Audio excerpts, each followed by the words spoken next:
The Dow hitting another all-time high, closing the day up 12%. The Nasdaq basically rallying, rising 0.5%. The Dow is up 12 points rather.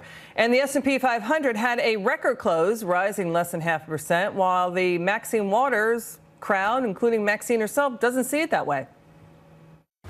Bill, what about some of the job promotion he's done around the country? If you talk about, coal jobs, or if you talk about, you don't think that is in any way related to? No, absolutely not. He's not really created any substantive number of jobs. No. He has made these people believe that he's going to bring back the coal industry. It is not going to happen. You see, the Dow hitting an all-time high. You see unemployment at near record low numbers. Are you willing to give him some credit in that arena on the economy that he's making some progress? Absolutely not.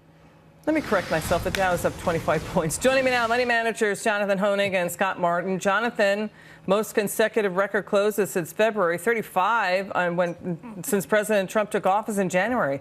How can Maxine Waters deny that, Jonathan?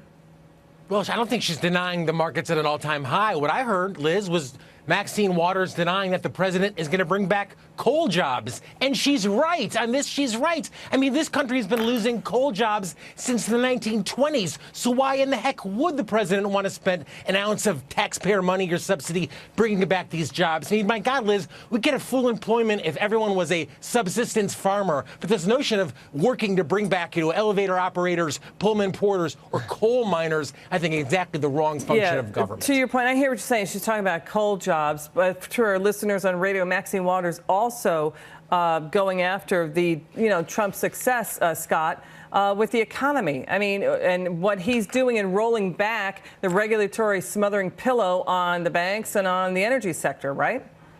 Yeah, and I think, the coal mining jobs, I mean, Jonathan's going to make me want to come all the way over there across town and talk to him in person, because I think the issue with the coal mining jobs is it's a microcosm. It's a picture of what she's getting at, which is that Trump's not going to bring back the industrial jobs. He's not going to bring back the mining jobs, the manufacturing jobs that were so hurt under the Obama administration, which to me is really the process here, which is that if you talk to any of these CEOs that are in that area, they feel so much more liberated under the Trump administration, so much more hopeful. And that's really what I believe this is a microcosm of other job areas that were so discredited under Obama are now hopefully going to at least recover and maybe start coming back. Jonathan, Congress they're out for the rest of August, just 12 legislative days scheduled through the end of September when that debt ceiling fight begins, plus a budget fight. Can it get tax reform done by the end of the year? What do you think, Jonathan?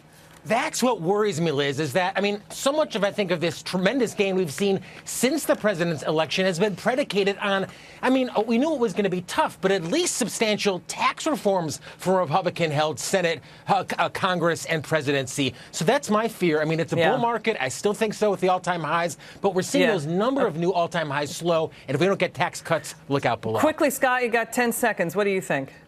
I agree. Is that good enough? No, Jonathan's absolutely right. It's tax reform and it's comparables. Don't forget, guys, in a year we're going to have really tough comps in the S&P. That could bring the market down because these earnings are so good right now. Scott, Jonathan, we love you both. Come back soon. Love having you on. We're going to be right back. Don't go away.